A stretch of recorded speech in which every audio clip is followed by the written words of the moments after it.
In this lecture, I want to talk about the implementation of closure-like objects in earlier versions of Java using what's called a nested class.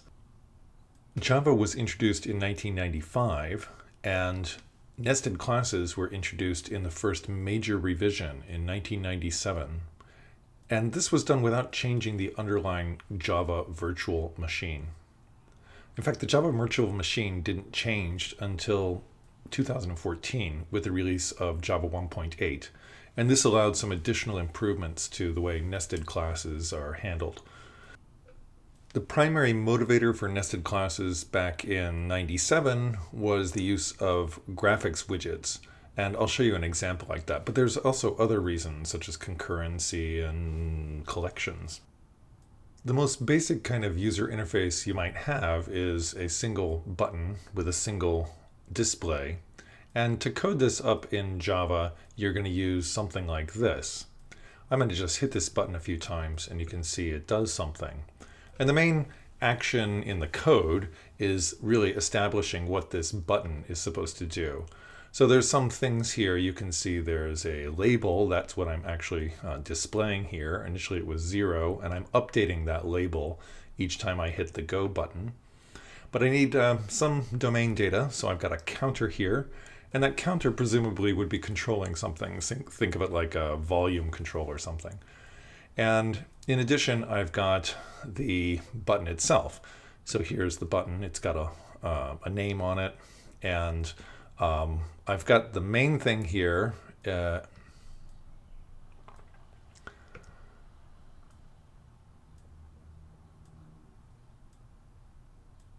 we have the button itself, which has a name. And these things get added to a layout, and it has a size, and we have to show it on the screen and things like that. But for us, the most important part is this line here, which is going to add an action listener to the button. And the action listener I'm going to add is this one. So what do we want to do? Well, we want to increment the counter. But note that the counter is not part of the action listener. It's part of the parent class, if you like. It's part of this swing1 class, which is the frame itself. And note again, because that might be controlling volume or something else, it may not be something that I can just make private to this object. And in addition, I have to update the out label. And you can see that here in this couple of lines of code to get it to show up. So again, here I'm updating the counter variable. And then I'm also updating the label, which was created. Note that the label was created as a local variable in swing1. And I passed it to the action listener in the constructor. So each time I click the button, I'm executing the code highlighted in blue that increments the counter and then repaints the label. This kind of code is fine, it works, but there's a fair amount of plumbing going on. And in particular, I've got to set up my action listener to have links back to the various objects that it needs to access. Here, the count field, which I can't pass directly because it's a base type. So in order to share that count field, I need to pass the container object. So in this case, I'm passing a link to the swing1 class itself. So that's getting passed and stored. And therefore, this guy can actually change that count field on line 6. And in addition, we've got to get a hold of that label there. So the label's being passed. And all of this plumbing is rather unpleasant. It's fairly heavy. And so in Java 1.1, the concept of inner class simplifies this by allowing me to take the definition of action listener and put it in line. And therefore, I can get rid of these fields and the constructor itself. And it looks something like this. So note that my new action listener has no name, but in particular, it's also able to get at the count field and the out local variable of my containing code. And what's happening here under the hood is pretty much this. So Java's compiling it down to something very much like this. But the programmer has a much more pleasant experience. And this experience has been further improved with the introduction of lambdas. So when 1.8 came around and they finally decided to change the underlying Java virtual machine to support lambdas, they went ahead and fixed the syntax for this kind of inner class as well, so that you can do this much more succinctly, which is in Java 1.8. I don't need to declare the explicit new instance of an object. I can simply use the lambda notation. And again, it's worth noting this is still doing the same thing. It's creating an object which is got links to the outside world. So you can see pretty clearly the connection between inner classes and closures. A similar sort of technique is used for threading in Java. So if I create a new thread, I can pass it a runnable object. And the runnable object has a method called run that tells it what to do. So in this case, I'm just going to infinite loop, printing out some variable. And you can sort of see what this looks like. I've got a bunch of threads. I'll just kill it here. I've got a bunch of threads running. In this case, there's 5 of them with values of I ranging from 1 up to 4. And I'm creating then these 5 instances of the myRunnable object, each with their own value of I, and then I'm starting those threads. And so you can see what the constructor does is it copies I into a local variable, and then the run method is simply going to repeatedly print that out. And it's kind of interesting to do this and watch it in Java because you can see how multi-threading works. You can see our various threads here trying to get to the system.out resource, and you can see that they're fairly well interleaved as the output goes. Here I'm showing a truncated version of the output, but you can see that it's sort of mixed up. Of course, we can use the features of Java 1.1 to shorten this, and indeed it does the same kind of thing. But one thing that's curious here is line 4. So I have a rather bizarre line. It's saying that in order to instantiate this runnable object, I'm going to need a separate copy of X. Note that before I actually do have a separate declaration of X in the runnable class. But it's rather awkward looking here. And why is this? Well, we'll come back to it in a second. But for now, just note that that declaration is a bit odd. Okay, so this does work though, and we get the same output. And of course, with the introduction of lambdas, we can make it even more succinct. And again, that funny line 4 is still there. So why that line 4? Well, if you take it out, you end up getting a compiler error. And the compiler error is going to tell you that, I'm sorry, local variables referenced from a lambda expression must be final or effectively final. And I here is not effectively final. It has 4 or 5 different values.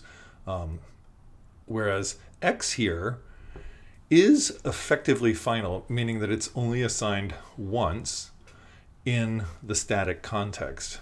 This is a little bit subtle because clearly X is being assigned 5 times, but from Java's point of view, those are 5 different X's because X is declared in this block. Thus, Java can think of X as being effectively final. So there's a distinction, quite a little bit subtle. Here we have 5 different values for I in the same variable, and here we have 5 different values for X in different copies of X. So Java thinks of these different copies of X much the same way it thinks of these different fields for the runnable objects. These are separate versions of X for the 5 objects instead of one shared variable.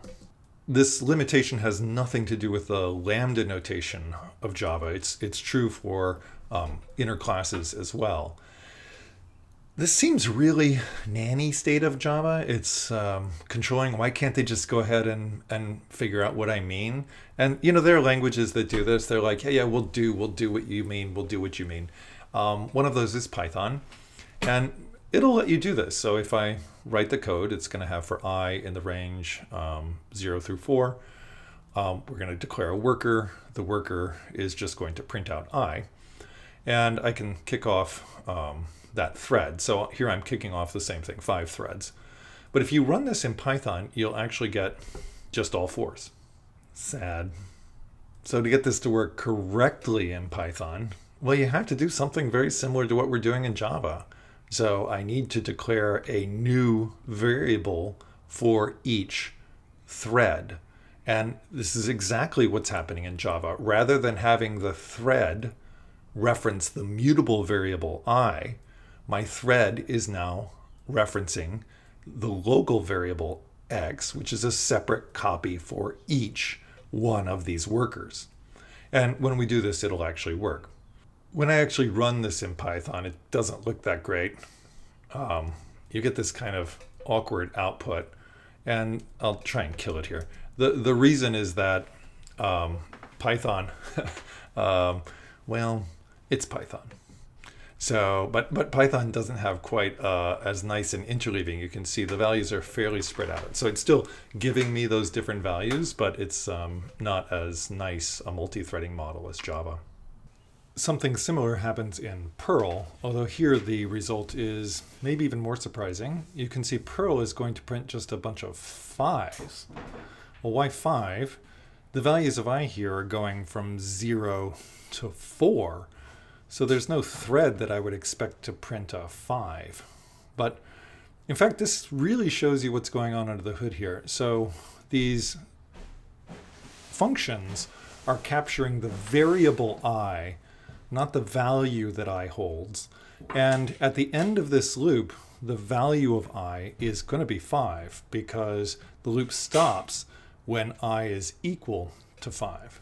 In order to fix this, it's a similar fix to what we had in Python and in Java, which is to simply declare a local variable. With this in mind, the limitations of Java don't seem as unreasonable. Java didn't want programmers to be surprised by this kind of output, and they also didn't want to bear the expense of getting it right, and so they simply disallowed this, which at least keeps programmers from making this mistake and forces them to do this kind of coding. So that's maybe an advantage. But you could also just code it up right. And of course, Scala does that because they are not as concerned about the expense. And in Scala, this does do indeed what you expect.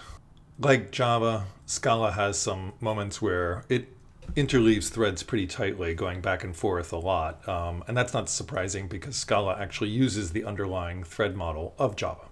So how did they implement this back in 1997?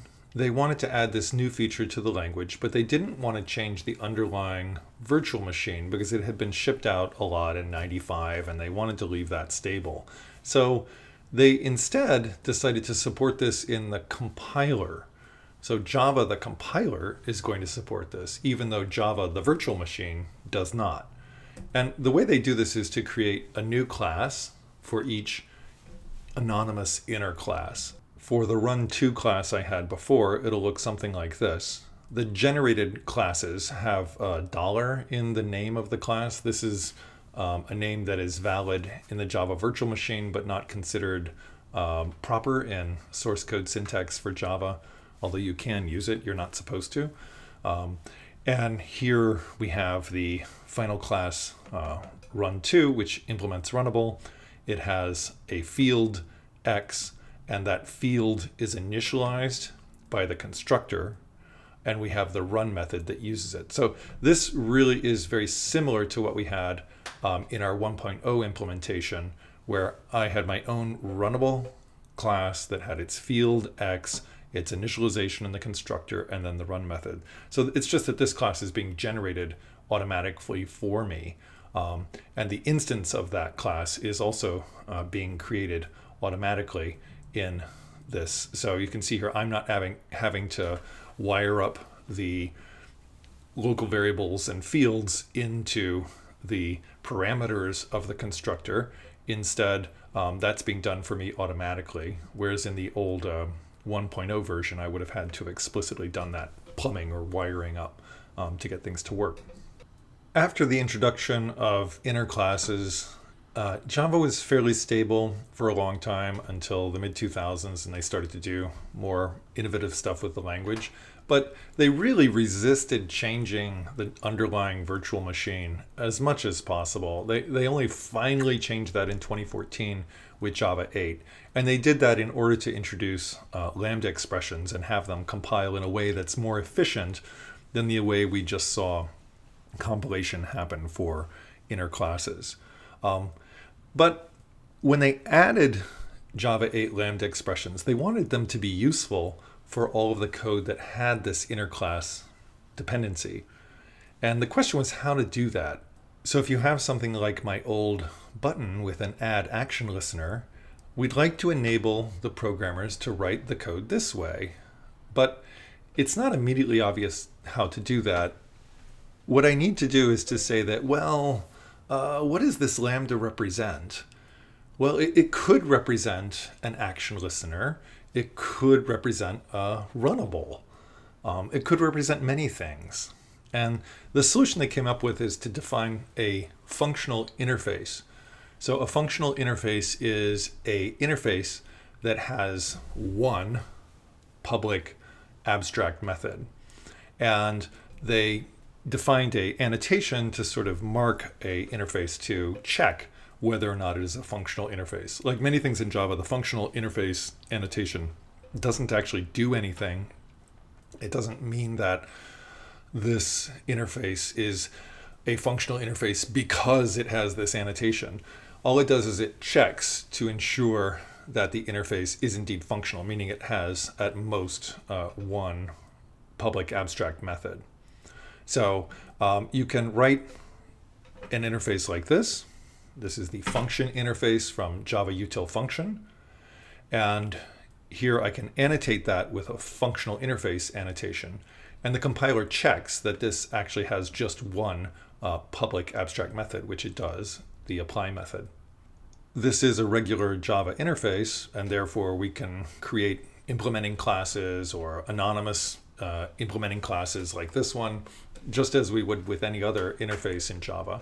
But we can also use this function notation. So this function notation is only available if the interface has at most one public abstract method. And in that case, the Java compiler figures out, well, from the type, I can see that you want a function, and function is a functional interface.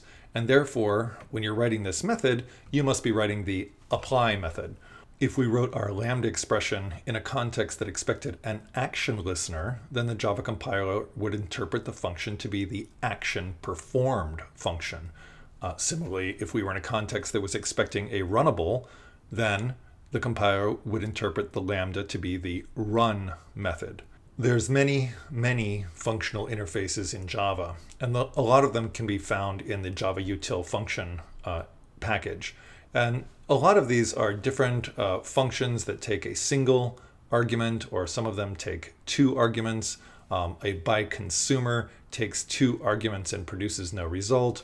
A by function takes two arguments and produces a result. A binary operator takes two things of the same type and produces something of that type. A by predicate takes two arguments and returns a Boolean. A Boolean supplier is a function which takes nothing and returns a Boolean. These are all new interfaces that were created for Java 1.8. But there's also all the old interfaces from Java 1.1. For example, action listener, adjustment listener, component listener, a bunch of listeners, a mouse listener. So most of these interfaces are indeed functional, but some of them are not. There's many of these legacy interfaces, runnable, callable, etc. With the introduction of lambdas into Java, the language designers added proper collections processing as well, such as the map function. The map function is a function of the stream class. The stream here is going to be a different way to access the elements of an underlying structure, or perhaps they could be even an infinite supply. In this code, I have an array list, and I create a stream to look at that array list. I can then add elements or mutate the array list as however I want, and the stream will see those underlying mutations. You can think of streams something like iterators. So with a stream, I'm going to go through the elements of the underlying collection. And in fact, that may be the way this is implemented, to have a stream looking at a particular array list. But what we get here are a lot of nice functions on streams. So on a stream, I can use map, I filter, etc. And then I can collect those items as a list in order to actually print them out. So here I'm going to take the stream, collect the output. That's going to gather all the data. Much the way in Scala, I have to convert a stream to a list to get a finite version of that I can print. And then I can go through the resulting list and say print them all out. Java reserves map, filter, and friends for streams because they use an efficient compilation process to actually get these things to work under the hood, reducing the amount of intermediate values. If you have a long series of collections of maps and filters and things like this, it will work much more efficiently with streams than it would have worked with lists. If you take one of the legacy interfaces of Java and attempt to notate it as a functional interface when it's not, you'll get a compiler error, and the compiler reasonably is saying, I'm sorry, this is not a functional interface. There are multiple non-overriding abstract methods found in the interface mouse listener. And so if you want to work with one of these legacy interfaces, well, then you're pretty much forced to use an inner class. So nested classes aren't ever going to leave Java. The lambdas don't fully supplant them. They simply provide a alternative mechanism for achieving much the same thing, much nicer syntax. But they do have some limitations, which is with a lambda, I can only pass one method. If I want to pass 5, then I need to actually package those up in an object and pass the 5 methods together as the object.